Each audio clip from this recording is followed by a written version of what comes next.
Welcome to Roll Credits, the podcast where movie lovers geek out over behind-the-scenes facts, cinematic trivia, and the little details that make big movies unforgettable. With a little help from AI tools, we dig into the details, and while we try to keep everything accurate and fun, there may be the occasional hiccup or outdated nugget, so double-check us if you're keeping score. Absolutely. Today, we're loading up on everything John Wick. Yeah. From the original 2014 revenge thriller to the explosive Chapter 4. Oh, yeah. We're talking cast stories, world building, fight choreography, dog lore, and just how many people Mr. Wick actually takes down along the way. It's a real deep dive, isn't it, into a universe that kind of came out of nowhere and just completely redefined modern action cinema. Totally. And we've got this fantastic stack of material here, pulling insights directly from articles, research, notes provided to us. Think of it like a shortcut. Exactly, a shortcut to becoming, pretty well informed about the Baba Yaga and all the intricate rules of his world. Right. So we're going to unpack the story beats, the fascinating lore, some really wild behind-the-scenes nuggets, and definitely look at where this whole thing is heading. And it's all based only on the information we were given, which is key. Yep. So let's cue the dramatic music, metaphorically speaking, and dive in. Where does this whole thing even start, the Genesis story? Okay, so the sources take us right back to 2014, the original film. And it introduces us to John Wick. Right. He's already this, legendary figure in the criminal underworld, but he's trying so hard to live a quiet, retired life. He's stepped away from all the violence. But that peace doesn't last long, does it? It gets brutally shattered. It's really tragic, and it's what kicks the whole thing off. Absolutely. The main catalyst, the sources really detail this, it's the death of his wife, Helen. She was clearly the love of his life, the whole reason he got out of the business in the first place. And just before she passed away, she arranged for a gift to be delivered to him. The puppy? The puppy. A little beagle named Daisy. It was meant to be like a companion for him, something to care for, maybe help him grieve. Such a poignant detail. Yeah. And then comes the thing that just pushes them over the edge, back into that life he left behind. Precisely. Yeah. This group of Russian gangsters, they break into his house, they steal his prized possession, that gorgeous '69 Ford Mustang. Oh, yeah. And, the absolute worst part, they kill the puppy, Daisy. This completely senseless act of violence, taking away that last tangible link he had to Helen and his peaceful life. That's the spark. That's what reignites the legend, the killer. It's the inciting incident for him, going back to his old, deadly ways. It's simple, but just so effective. Yeah. And the film itself, it has its own interesting origin story, too, right? According to our sources. Wasn't it originally called something else? Yeah, it had a different working title. It was called Scorn. Scorn. Feels a little, generic compared to John Wick. What changed? Well, apparently Keanu Reeves himself was just so taken with the character's name, John Wick. He just kept calling the movie John Wick when he talked about it. Really? Just kept saying it? Yeah. To producers, crew, in early interviews, it was always John Wick. And his enthusiasm for the name, it was apparently so infectious, it convinced the producers to actually change the title, officially, from Scorn to John Wick. That's fantastic. So the star's personal connection literally named the movie. Pretty much. It shaped the film's whole identity right from the start. That's a great piece of trivia. And speaking of the character, wasn't the original concept for John Wick a bit different in the first script? It was, yeah. Our sources mentioned that the character, he was initially written to be a man in his mid-60s. Mid-60s, wow. Yeah, the idea was that the age would immediately convey that legendary status. He's already a myth in this underworld, so that age would suggest this long, storied, fearsome career. Okay, I could see that. But the filmmakers decided, maybe the specific age wasn't the most crucial thing. What really mattered was casting someone who felt like they carried that weight of history, someone who could believably embody a legend coming back. And that led them, thankfully, to Keanu Reeves. Yeah. And his involvement, it wasn't just showing up to act, was it? Oh, not at all. He actually secured the lead role way back in 2013 because he genuinely saw huge potential in the script. And the sources really highlight this. He worked super closely with the screenwriter, Derek Kolstad. They developed the screenplay and the story further together. So he was really hands-on. Definitely. Reeves apparently recognized that the strength wasn't just in the main character's arc, but in all those smaller details, how the world was built, the supporting characters. That collaboration between the star and the writer was absolutely crucial in crafting the rich universe we ended up with. Okay, so putting it all together, the first film, John Wick, 2014, clear setup. Wife dies, gangsters attack, steal the car, kill the puppy. The puppy. Can't forget the puppy. Never forget the puppy. And this retired, legendary hitman, John Wick, is forced back into the underworld for some brutal, bloody vengeance. Yep, that's the premise that launched it all. Yeah. And, crucially, this first film, it introduces those foundational elements, the unique world building that defines the whole franchise. Two big ones stand out immediately. Continental Hotel has to be the first. Yes, the Continental. And it's way more than just a hotel, right? It's established as this neutral ground, like a sanctuary for assassins and criminals within this hidden society. Right, a safe zone. With one absolute cardinal rule: no business, meaning no killing, not allowed on Continental grounds, ever. And breaking that rule, huge franchise-altering consequences down the line. Okay, and the other big element, those gold coins, they're not just regular money. Exactly. These really distinctive gold coins, they're like the primary currency of this whole underworld network. Yeah, they're used as payment for services, sure, but they're also kind of like membership tokens or identifiers for people connected to the society. Interesting, like a secret club coin. Sort of. Our sources mention they might be a holdover from the Cold War, a time when, traceable currency wouldn't work for these kinds of deals. Director Chad Stahelski apparently saw them as a key piece of visual storytelling, adding to the mystery. Yeah, I remember that scene where John digs up that chest after his house is trashed, and he takes out those coins and uses one to pay Sharon, the concierge, just to get into the Continental. Right. It's like a symbolic payment, isn't it? Paying his way back into this world he left behind. It immediately tells you, okay, this is in our world, different rules, different economy.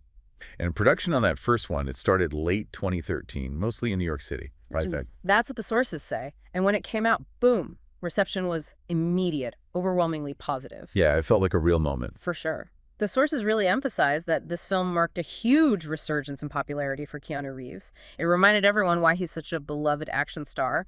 One source even playfully says he's someone to be protected at all times. I think a lot of people agree with that. Totally. And the film itself, it was lauded for really redefining modern action. It blended those super stylized gunfights, gun-fu, with really intricate fight choreography, and it introduced that deep, intriguing world building we were just talking about. And it wasn't just critics liking it. It actually made money, especially considering the budget. Oh, yeah. A $20 million budget, and it pulled in over $86 million worldwide. That's a solid return. Plus, you had good critical scores, 86% on Rotten Tomatoes, 68 on Metacritic, and audiences gave it a B cinema score. That combo definitely got Lionsgate's attention. They saw sequel potential pretty fast then. Immediately. They recognized it right away as a potential multiple-title action franchise. But here's a cool detail that makes sense when you think about the film's pacing. The whole story of the first John Wick, it unfolds in just a few days. Yeah. Isn't that wild? It's just this rapid-fire, relentless revenge mission. That compressed timeline really amps up the feeling of urgency, like he's this unstoppable force moving through the city. Explains why he looks so wrecked by the end. Okay, that sets the stage perfectly. But the story obviously didn't stop there. It flowed right into John Wick, Chapter 2. Straight into it. Chapter 2, which came out in 2017, it picks up like immediately after the first film ends. No real time jump, just continuous momentum. And the plot for this one, it centers around a debt from his past, right? Something called a marker. Yep, the marker. John is forced to honor this marker, which is basically like a blood oath, a binding debt from his old life in the underworld. An IOU you really can't ignore. Exactly. And this obligation, it forces him to travel to Rome to carry out an assassination, a target he really has no desire to kill. But the mission itself, it leads to betrayal. The guy who called in the marker, Santino D'Antonio, he betrays John. And that betrayal leads directly to John breaking that cardinal rule we just talked about. It does. Santino thinks he's safe, so he runs to the Continental Hotel back in New York. He's thinking, okay, neutral ground, I'm untouchable here. Big mistake. Huge. Because in this moment of, like, pure rage and consequence, John hunts him down inside the Continental and kills him right there. Violates that sacred rule. The ultimate no-no in their world. Absolutely. And the result is immediate. John is declared excommunicado. Meaning what? He's cut off from everything? Pretty much. Cut off from all the underworld services, protections, safe havens, everything.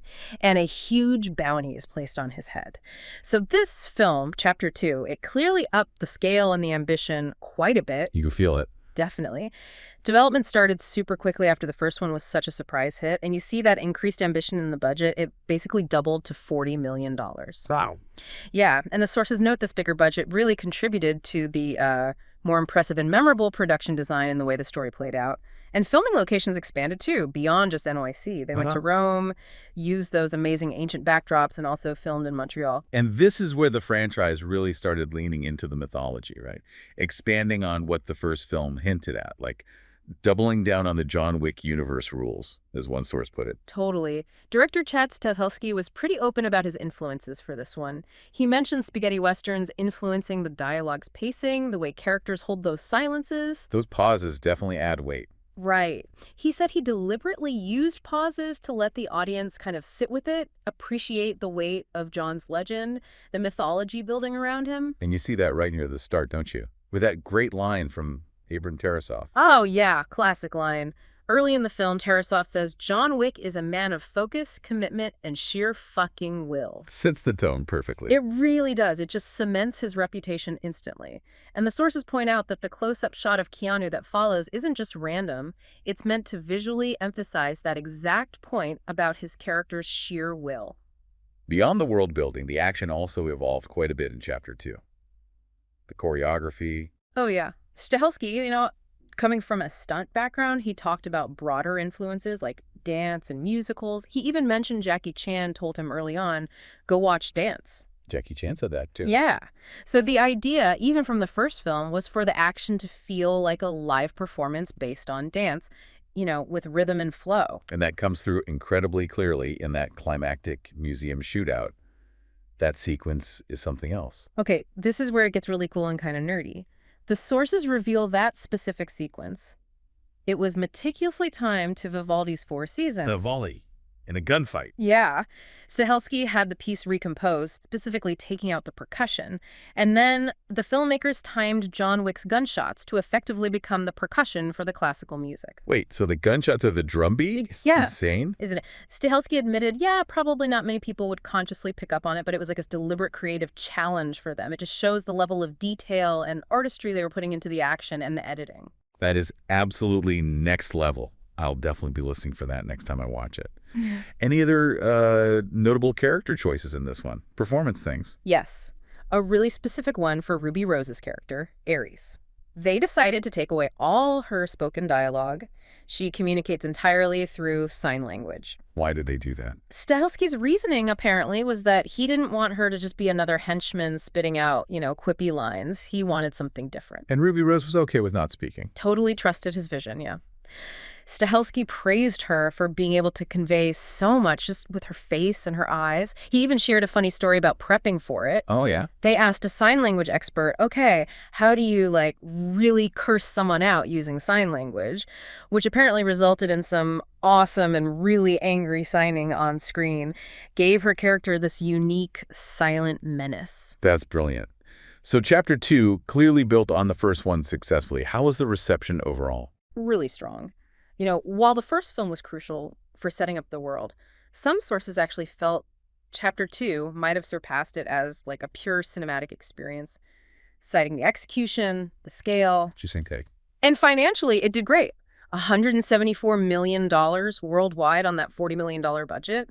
Critical and audience scores stayed high too, 89% on Rotten Tomatoes, 75% on Metacritic, and an A cinema score from audiences. Still hitting those high marks. And the first one, the timeline is immediate, right? So the first two films plus the start of the third. Yeah. It's all happening within about a week. Yeah, roughly. That relentless pace just adds to that feeling of John Wick being caught in this inescapable storm, which sets up John Wick Chapter 3 Parabellum perfectly. That was 2019. And this one picks up right where Chapter 2 ended, with John basically running for his life. Exactly. He's been declared excommunicado, and now there's a massive global bounty on his head. So the synopsis for Chapter 3 is essentially massive bounty, excommunicado status. John Wick is hunted by everyone in the underworld. He has to fight his way across the globe, looking for any way to survive, maybe even overturn his status with the High Table. Then sources describe this one as the franchise's most daring installment up to that point. It really leaned into that idea from Chapter 2 of John Wick Unchained, no more safety net from the Continental. And the action evolved again. Yeah, the fight sequences are called more rhythmic and inventive. And John Wick himself, Keanu's performance, he operates with even more, brutal efficiency. His hits land harder, they cut deeper. And the tone felt a bit different in this one too, didn't it? It did. It's noted for walking this line, balancing an extreme amount of gore with these surprisingly laugh-out-loud one-liners. It really highlights the franchise's unique ability to just switch tones like that, from brutal violence to dark humor. This film also kept expanding the world, bringing in new lore and characters. For sure. We meet the Adjudicator. Right, the High Table's enforcer. Exactly. They travel around, making sure rules are followed, punishments are delivered.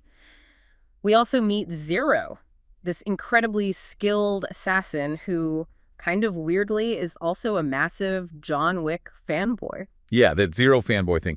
One source actually mentioned that as maybe an example of the film getting too self-aware, like maybe pushing the meta stuff a bit far. That critique is definitely in the material, yeah. But the film also gives us a few more breadcrumbs about Wick's backstory, his origins, specifically referencing his connection to the Ruska Roma crime syndicate. The group that raised him. Yeah, the Wikipedia premise included here mentions they took him in as an orphan and raised him, suggesting this whole deeper history with that group before he even became the Baba Yaga we know. Let's talk about some of the cool trivia from Parabellum. Keanu's dedication is legendary, but it sounds like he pushed it even further for this one. Oh, absolutely. The sources detail his intense prep. He started training 4 months before they even started shooting. 4 months. Yeah. And he expanded his training more martial arts styles, different guns, plus specialized work with motorcycles, horses, even dogs for those Sophia sequences. It's widely reported he does at least 90% of his own stunts across the series, and that commitment is just crucial for making Wick believable. That level of training is just incredible. Though not without risk, right? Halle Berry learned that. That's right. Halle Berry, who joined as Sophia, she actually broke 3 ribs during filming. Ouch! Yeah, it shows the kind of physical toll these movies take, even on really experienced actors. The film also has some clever movie homages tucked in there. It does, yeah. There's that scene where John is desperate and he quickly puts together a working revolver from parts of different old 19th century guns. Yeah, in the antique shop. That's a direct, acknowledged nod to a similar scene with Tuco in Sergio Leone's The Good, the Bad, and the Ugly. Ah, perfect fit with the Western influence Stahelski mentioned. And there's a nod to Keanu's most famous role, too, isn't there? Oh, yeah, a very direct one. The line, guns, lots of guns, is spoken in Parabellum, which is, of course, straight from Neo in The Matrix. Nice little wing for the fans. Totally.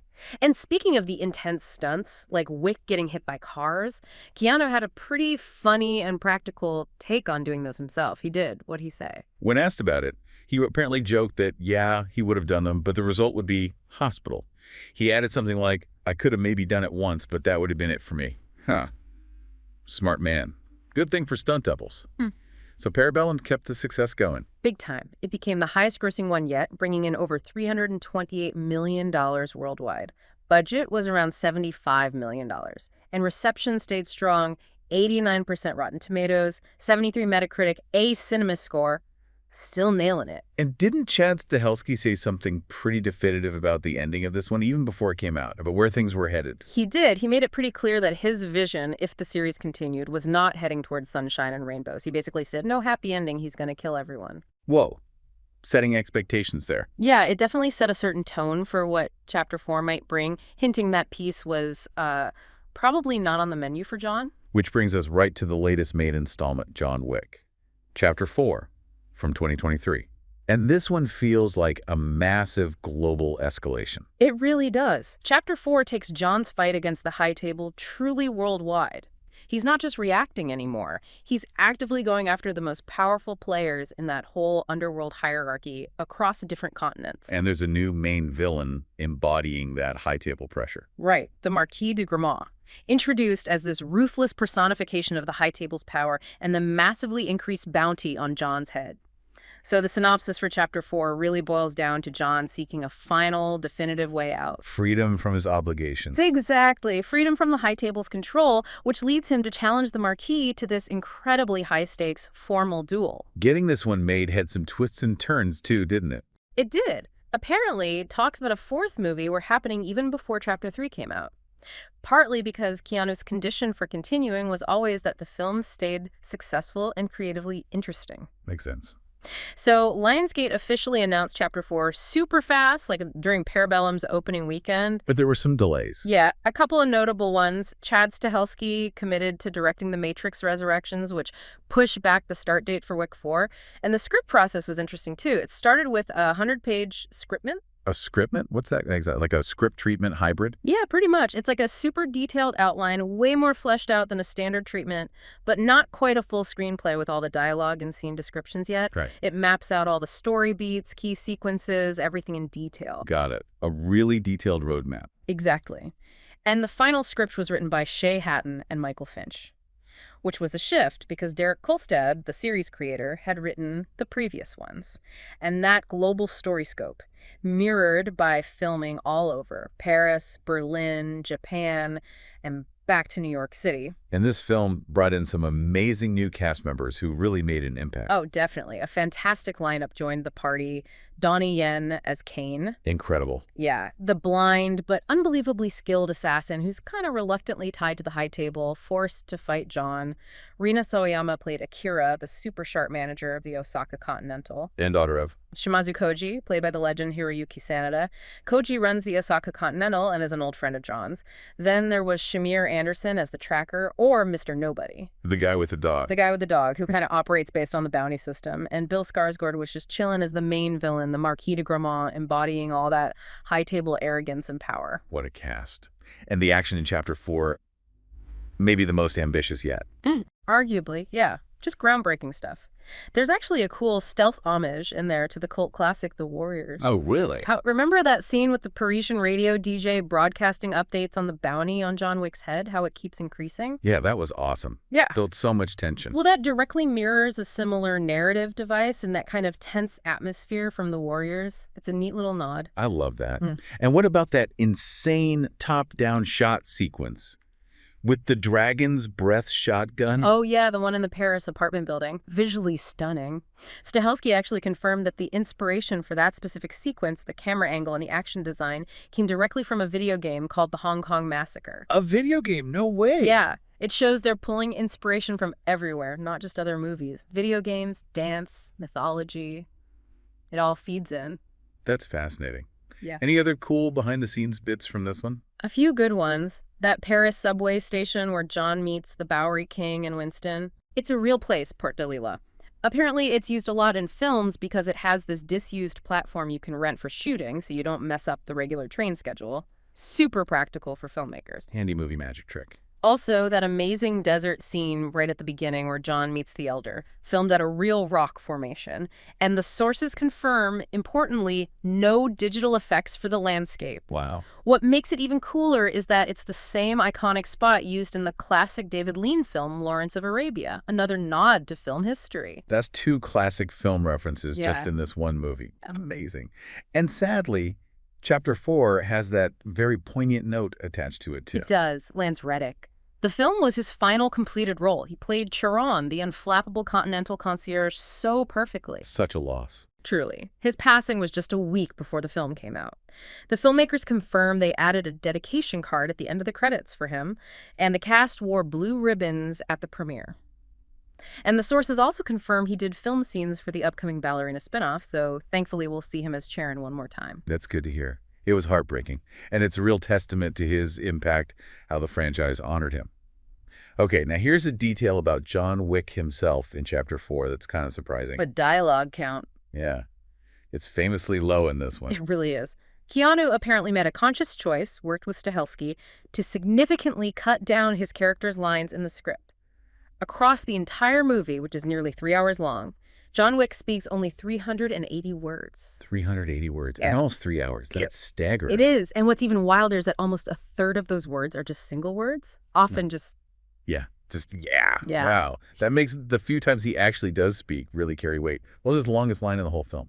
According to the sources, his longest continuous line is when he's talking to Shimazu Koji in Osaka. He says, "You and I left a good life behind a long time ago, my friend." It's hard when words are that rare. Exactly. Every line counts. Oh, and one more fun trivia bit. Director Chad Stahelski actually makes a little cameo himself, right? He does. Where? He pops up as a guest at the Osaka Continental. He apparently gives John a little nod. Blink and you'll miss it. But fans who know what he looks like might spot him. Nice little director Easter egg. Okay, we absolutely have to talk about the ending of Chapter 4. Huge talking point, very ambiguous. Generated so much discussion, and our sources give some key insights into why they went that way. Keanu Reeves specifically had a very strong desire for John Wick, the character, to die in Chapter 4. He wanted John to die. Really? Why? Well, according to the sources, Keanu's vision was about John finally finding redemption, finding some kind of peace after just years and years of constant violence and consequences. So the theatrical ending, where he seemingly collapses and maybe dies on the steps of the Sacre-Cœur after the duel, that provided the thematic closure, the sense of release that Reeves felt the character earned. But they filmed another ending, didn't they? One where he definitely lived. They did, yeah. An alternate ending was shot where it was made explicitly clear that John Wick survived. No ambiguity. So why didn't they use that one? Test audiences. When they showed the film to test audiences, they apparently absolutely preferred the ambiguous ending. Interesting. So the audience agreed with the filmmaker's preferred version. Pretty much. Keanu and Chad Stahelski also wanted the ambiguous ending. They felt it served that theme better, the idea of peace finally found, even if it was through death. And the sources note the implication of that ending. Even if he somehow survived that duel, he'd still have countless enemies, endless repercussions to face to ever really find peace. Winning the duel wasn't enough. He had to be free from the whole system. Makes sense. And Chapter 4, it finished that arc with massive success, didn't it? Oh, huge success. Best of the franchise on all fronts. Highest critical score, 94% on Rotten Tomatoes. Highest audience score and A cinema score. And the biggest box office by far. $440 million worldwide against a $100 million budget. Just phenomenal. Okay, so we've tracked John's journey through the 4 main films, hitting the highlights, the trivia, the creative choices. But to really get the phenomenon of John Wick, we should probably dig a bit deeper into the inspirations, the mythology, the key people behind it all. Good call. We've mentioned the world building a few times, and it's consistently praised as one of the franchise's absolute biggest strengths. How it blends that hyper-stylized, almost fantasy action with this detailed hidden society operating right under our noses. And there's even some fan debate about how that evolved, right? Yeah. The sources mentioned online discussions like on Reddit, people debating whether the sequels maybe added crucial stuff, the Adjudicator, the Elder, Wick's origins, the coins, the high table structure. Right, whether they successfully expanded it. Or maybe did they over-explain it? Did they lose some of the mystery that made the first one so cool? That's a great point of debate, yeah. How much is too much explanation before you lose the mystique? But regardless of that, one theory that really jumped out at me from these sources is this compelling idea that the whole John Wick series is basically an adaptation of Greek mythology. Greek mythology. Seriously, for a modern action series. That sounds kind of out there. Tell me more. I know, right?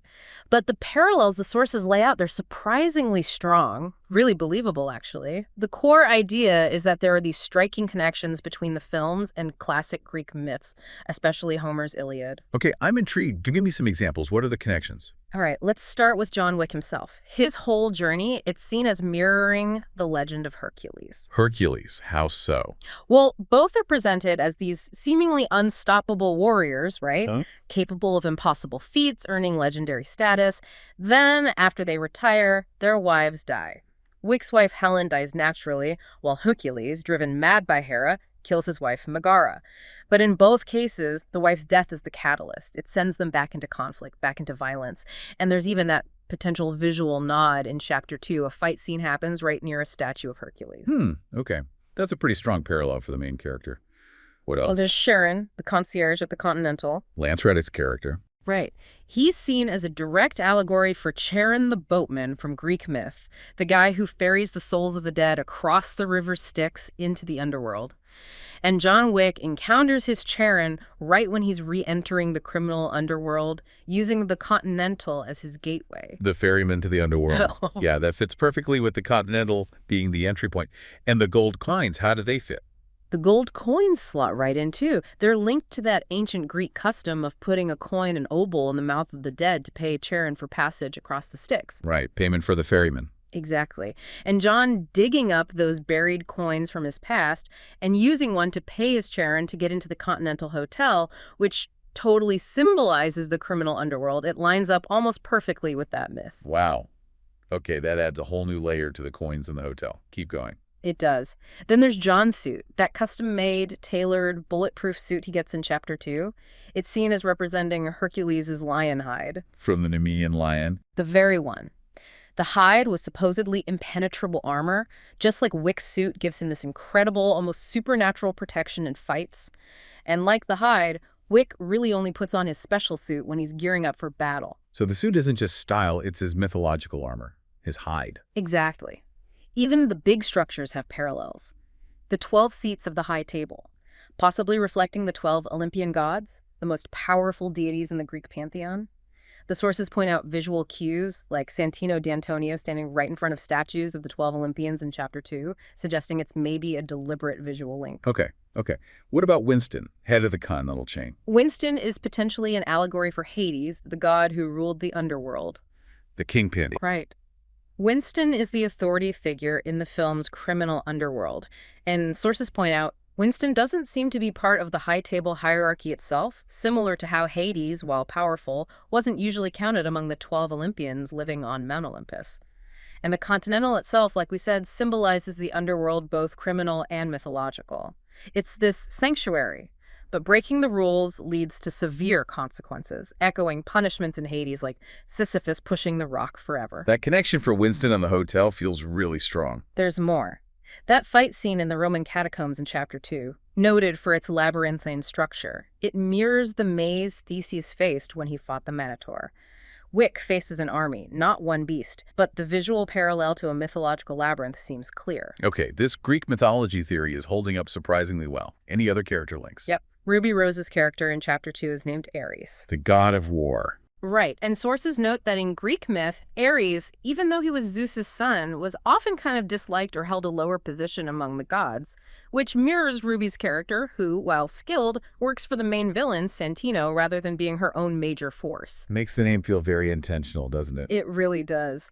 And finally, maybe the core of John Wick's whole persona, his legendary status, that mysterious, impossible task he completed before the first film, the thing that let him leave the high table and marry Helen. The source of his reputation. Exactly. It's a direct echo of the mythological hero's journey. Heroes like Perseus killing Medusa, or Hercules doing his 12 labors. They're sent on these seemingly impossible quests. And succeeding against all odds is what earns them their legendary status. That's precisely the origin of John Wick's fame and the fear he inspires. So his entire legend is built on that classic mythological framework. And the fact that everyone knows his name, fears him, respects him, tells stories about him, that's exactly how mythological heroes were treated, right? Their tales passed down. Oh, and we can't forget his wife's name, Helen. Same as Helen of Troy. Whose abduction kicked off the Trojan War, the conflict in the Iliad. John Wick gets pulled back into his own brutal war after his Helen dies, and because of events related to her final gift. It echoes that legendary conflict sparked by a figure named Helen. That is incredibly comprehensive. The parallels are undeniable when you lay them all out like that. Did the filmmakers ever actually say, yes, we base this on Greek myths? Well, one source notes that Chad Stahelski potentially confirmed it, or at least hinted strongly at it, mentioning his interest in classical education and how he likes mixing contradictory images and ideas in the films. So maybe not like a strict blueprint from day one, but the influence seems deeply woven into the fabric of the franchise. Whether it was fully intentional or just drawing on those powerful archetypes, the effect is definitely there. Beyond the Greek myths, Stahelski has talked about other specific movie influences too, hasn't he? Things that shape the John Wick style. Oh yeah, he's been very open about the films that inspired him and the stunt team. He mentions Akira Kurosawa's films for composition and storytelling, Sergio Leone's westerns, especially The Good, the Bad, and the Ugly, particularly how leaving backstory unsaid forces the audience to use their imagination, like with the gold coins. Less is more. Exactly. John Borman's Point Blank with Lee Marvin, apparently that was on repeat in their office, and there are direct homages to it in the first John Wick. Point Blank is great. Very gritty. I can totally see that influence. For sure. He also points to French crime films like Jean-Pierre Melville's Le Samurai. He even said Keanu plays like a more interesting version of Alain Delon's stoic killer in that, and Les Circle Rouge, than obviously Hong Kong action masters, especially John Woo films like The Killer. I think. And for that sort of minimalist composition and graphic nature, he looked at Korean cinema like Park Chan-wook's Vengeance Trilogy and Lee Jung-boom's The Man from Nowhere. Wow, that list is like a syllabus for Action Cinema 101.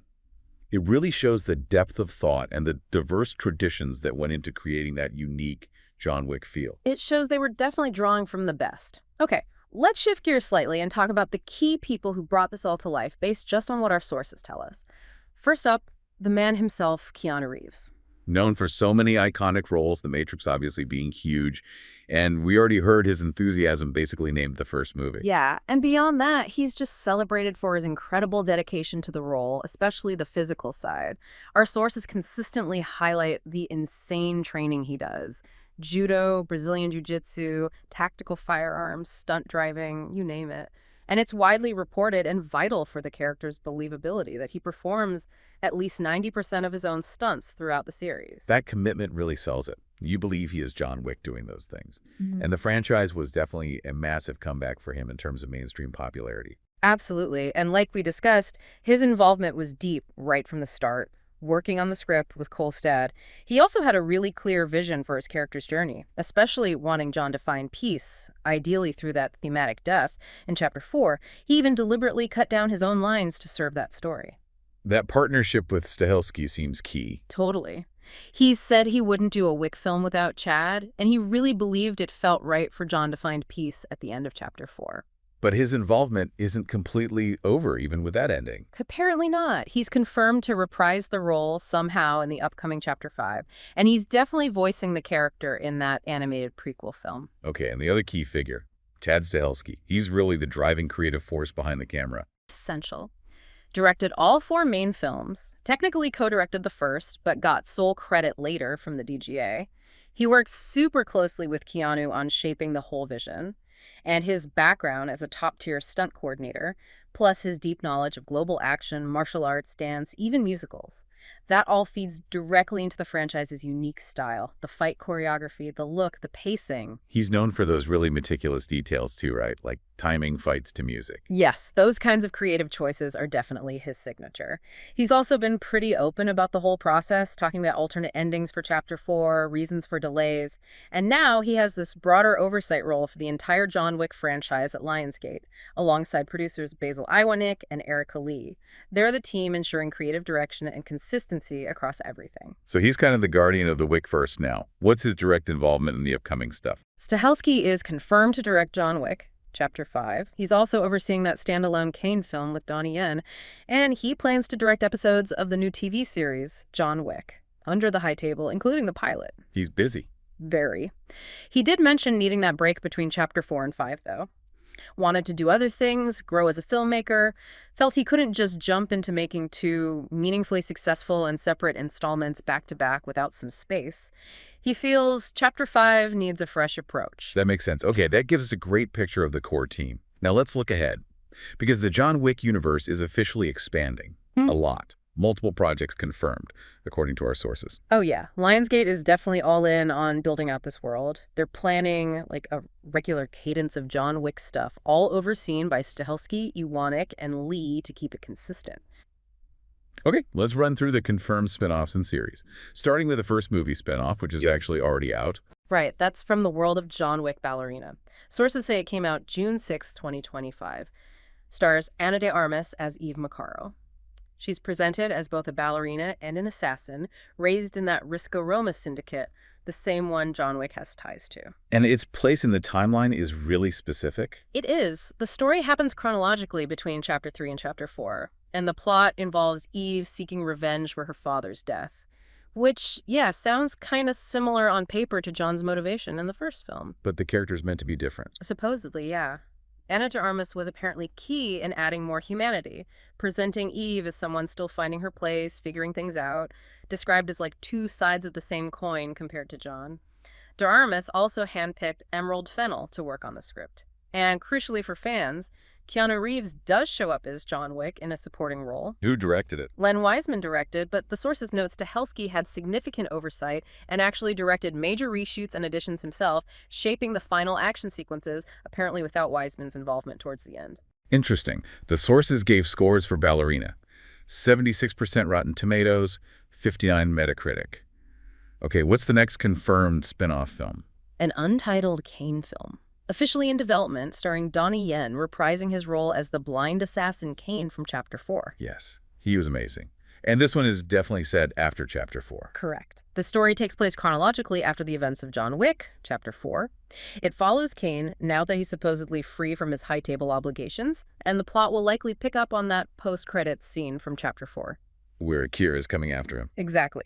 Where Akira, Koji's daughter, is shown seeking revenge against Kane for killing her father. And Donnie Yen is directing this one too, as well as starring. He is. Yeah. Confirmed to direct and star. Scripts by Robert Askins, with Matz and Tomlin doing a new draft based on a pitch from Stahelski and Yen themselves. They're planning to shoot in Hong Kong in 2025, and it's being described as a modern Hong Kong-style kung fu movie, which sounds awesome. Oh, that sounds perfect for him. And Rina Sawayama is back as Akira. Also confirmed, yeah. Continuing that storyline. Fantastic. Okay, moving from live-action film, animation. Yep, an untitled animated prequel feature film is also confirmed.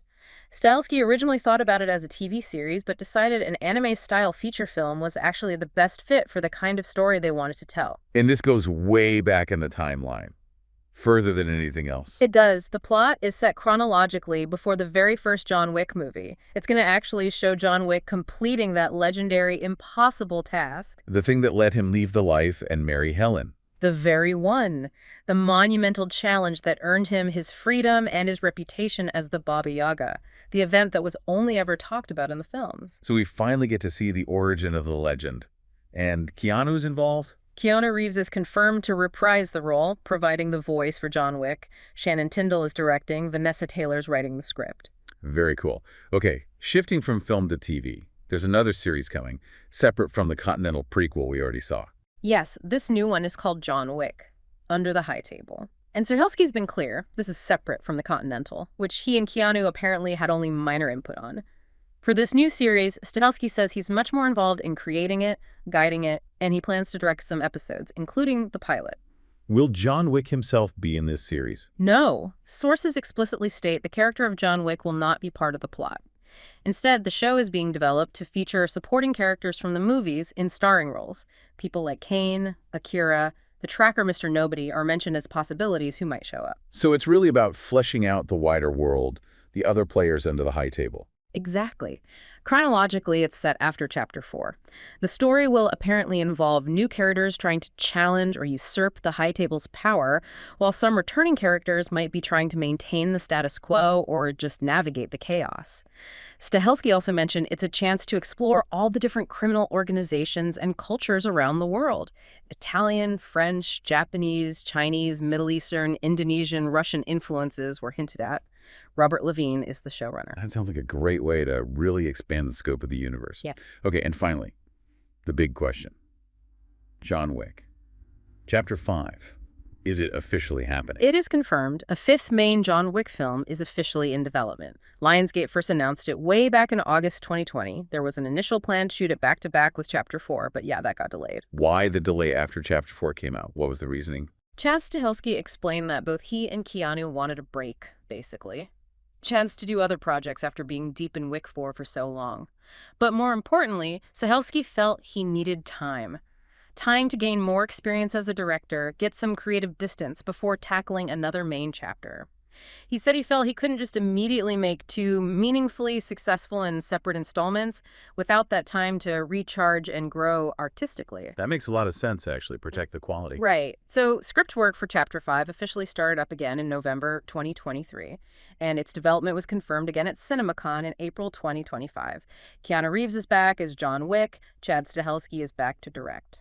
And there was a key plot detail revealed more recently, right? In May 2025. Yes, this is crucial. It was explicitly confirmed. The plot of Chapter 5 will not continue directly from Chapter 4's ending. It's going to be a separate storyline. And furthermore, the plot will not feature the High Table as the main antagonist. Wick will be facing new threats in this separate narrative. Whoa. Okay, that's a big shift.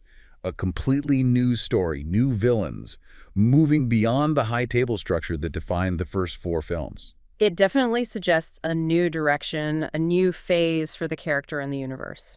And the sources hint there might be even more projects being talked about beyond these confirmed ones. Producer Erica Lee mentioned lots of other things are in development, and the Wick franchise is her utmost priority at Lionsgate. Any hints about what those other things might be? Well, there's expressed interest in exploring the Bowery King's backstory, Lawrence Fishburne's character. After Ballerina, there's maybe a tentative plan for a sequel with Ana de Armas, and sources mention exploring that recurring dog theme more. More dogs. More dogs. Specifically referencing Halle Berry's character Sophia and her dog fighting style. There have been discussions about a spin-off for her, and potentially that could involve Shamir Anderson's tracker character too, since he's apparently related to Sophia somehow. So the universe is really branching out, exploring different characters, different corners of this world. What about crossovers? Any chance of linking up with other properties, like Atomic Blonde or Nobody? Well, the Atomic Blonde crossover idea has been floated. That was directed by David Leitch, who co-directed the first John Wick, right? Leitch himself has called it fun to think about. So, maybe. Nobody. With Bob Odenkirk. That feels like a natural fit. Derek Kolstad, who created both properties, seemed less keen on that one, according to the sources. He pointed out they're from different studios and have very different tones overall. He said he'd prefer maybe just a small and subtle Easter egg at most. Or, if the characters did meet, he'd rather see John Wick and Hutch Mansell fighting on the same side. Okay, so probably don't bet the farm on a Wick Nobody team-up movie, but it's fun to speculate. Definitely is. And that, I think, brings our deep dive into the John Wick universe pretty much to a close. We've gone all the way from that brutally simple premise in the first film to this huge, intricate universe we have now. We've hit the creative choices, the unique world building, the incredible action, and looked at all the confirmed future projects, all based just on the sources we had. Yeah, by digging through all this material, articles, research, notes, we've pulled out these specific details, the trivia, the inspirations, the connections, hopefully giving you a much richer understanding of the John Wick phenomenon and why it connects with people so much. Absolutely. And it leaves us with maybe one final thought to chew on, connecting that ambiguous ending of Chapter 4 to where the franchise is headed. John Wick's seemed to get that peace, that finality that Keanu Reeves and Chad Stahelski wanted for him at the end of Chapter 4. A potential release from the high table's grip. Right, but the confirmed future involves him coming back. For prequels like the animated film, the Ballerina interquel, and for a future main film, Chapter 5, facing totally new threats in a separate story. All while the world he supposedly left behind keeps spinning on in spin-offs like the Kane movie and the Under the High Table TV show. So what does all that ongoing story happening before, during, and after the main saga really mean for the idea of peace or retirement in this world? Is it something John Wick can ever actually achieve, even after seemingly finding it? Or is his legend, his very nature, just destined to be tied to conflict forever, no matter who the bad guy is? Is he trapped by the world he lives in? Something to think about as this universe keeps expanding. A good question for the Baba Yaga. And that's our full dive into the John Wick universe, the Continental, the High Table, the Mayhem, and the mythology. If you enjoyed the ride, don't forget to follow Roll Credits and share it with your fellow film fans. We'll be back soon with more trivia-packed episodes. Until then, stay sharp. And pet your dog.